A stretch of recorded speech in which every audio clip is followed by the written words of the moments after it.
I'm seeing this over and over and over again, and I literally just saw somebody ping me on Discord just a few minutes ago with the same thing that I was worried about whenever I saw that Liria was coming. This is a mistake. Don't fall for this trap, guys.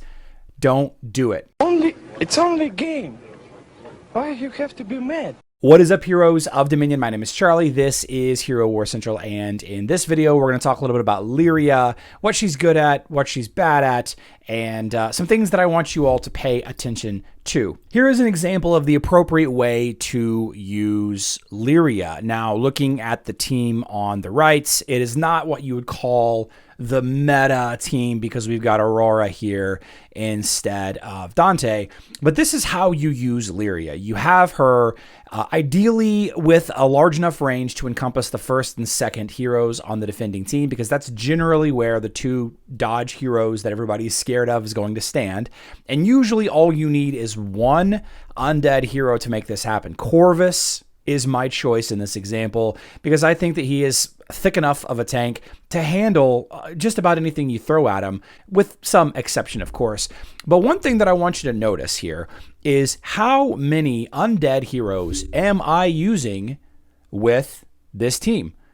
Two, right? I'm using two. I'm using Corvus and Liria. And the only reason why I'm using Corvus in this instance, I think he's a cool looking aesthetic tank, by the way, but getting Liria's radius to cover Nebula is the only thing that I'm caring about here. There is some argument for her other abilities, but the reason why I brought Liria for this team is to counter dodge heroes.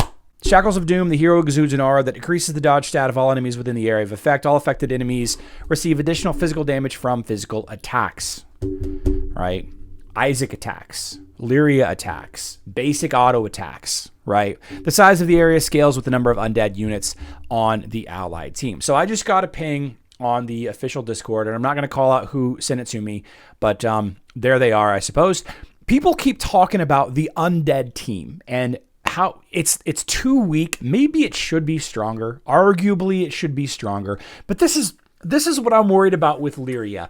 I'm worried that a whole generation of new Hero Wars Dominion era players are going to see Liria and be like, oh, new hero, check her out. She's an undead faction, tribe, whatever you want to call it, hero. I wonder, since Liria is new and cool, I wonder if the undead team is a good team. And so then they're going to start building up a bunch of heroes that you probably don't need, that you probably shouldn't level unless you love those heroes. If you love it, if you love Kira, go right ahead. I don't like Kira. I don't think Kira is necessary at any level in PvP. In PvP, she's just not as good in a lot of situations that people have heroes leveled up. If you're a brand new player and you're looking for a team to level and you think Kira's great or not, go ahead and level this team. That's fine. Corvus is not the best tank. There is no best tank, okay? All of the tanks are equally good in different instances, arguably some more than others, depending on the popularity of hero teams on your server. Corvus on defense is probably a bad idea, okay? Morrigan, completely unnecessary unless you've got two things you're trying to do. One, protect some undead heroes, which Bone Armor and Moonlight does that. And two, counter revive heroes like Astaroth or Rufus. Having the armor penetration that she provides to Kira is good, but Liria does that also. So it's like, you know what I mean? It's like, so this whole team, right? There's not really a ton of synergy to it aside from focusing on trying to use Kira to do all of the damage. Building the undead team is a trap. Yes, there will be plenty of instances where you want to use more than two undead heroes. I'm going to show you another example right here. Here's an example of me using more than two undead heroes. I used 3 versus Spica here, or Spica or whatever. And the whole reason why I used Morrigan is because of Rufus. Now, there's enough physical damage here that I probably didn't need that. I probably didn't need Morrigan to drop Rufus's revive or counter his revive ability, but it ended up being just some extra insurance for the team. Really having Liria plus Corvus should have been enough here. Qingmao does pure damage as well as, a lot of physical damage, but I just think it's a trap. I just really, really think it's a trap. And the team that I showed you, like this team right here, It can absolutely, there are variations of the undead team that can beat Gus, Orion, with Dante tank, with Aurora tank, with whatever, right? There are variations, but that undead team also has to beat a large variety of other teams that are out there. In my opinion, it's better to just stick with, I'm gonna hit acid burn here. It's better to just stick with what works. Okay. I see Gus Orion on defense. I use Isaac Sebastian. Okay. I see Gus Orion. I'm using Isaac Sebastian. Full stop. End of story. These two heroes hard counter these two heroes. Right? That's it. So we have Nebula Dante. So I'm going to use two undead heroes here. We're going to use, like I said, where's my Liria? There you are. We're going to use Corvus and Liria. And then, whatever healer that you want. A lot of people use Dorian with Heidi.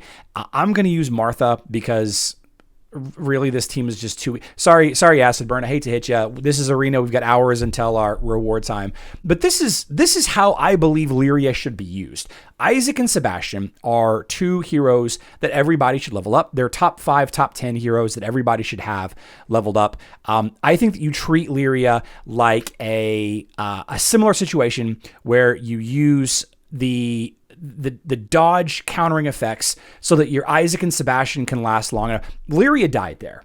Okay. She did. There's no doubt about that. You guys saw it. She died there, and that's going to happen until Liria gets like her. So, let's go look at why my Liria died right there. Let's go look at that. Okay. First and foremost, her glyphs aren't fully maxed. Her ascension isn't maxed. Her artifacts aren't maxed. She's getting 3 to 5 more skins in the next 2 years. Okay. One of them is guaranteed to be a health skin because of the Children of the Grave ability, right? Guaranteed to be a health skin. She's probably going to get some armor, some magic defense. She's probably going to get some defenses. I think that she should be used in the case of just countering the dodge hero in the front line. And she does that. She keeps my Isaac and Sebastian alive by not letting Dante go off, right? The only reason why Dante is any good is because he can spam his ult. And, once Isaac and Sebastian have a chance to get rolling, the team on the right just loses. And, again, once it's more leveled up, it'll be even more obvious. So if you woke up yesterday or today or on the 12th when Liria comes out and you're like, you know what, I'm going to go ahead. I don't know if you can sort by undead. No, I'm going to go ahead and I'm going to level up Corvus Morgan. I'm going to invest into Phobos. I think it's a mistake. I think it's a trap. I think it's a classic Hero Wars trap that I don't want people to fall into. Unless, of course, you just love the undead, Kira or Morgan or Corvus or Phobos, then you level them all, really. Because I'm not going to tell you how to have fun. This is a game. Have fun however you see. I love you all. Good luck in Dominion.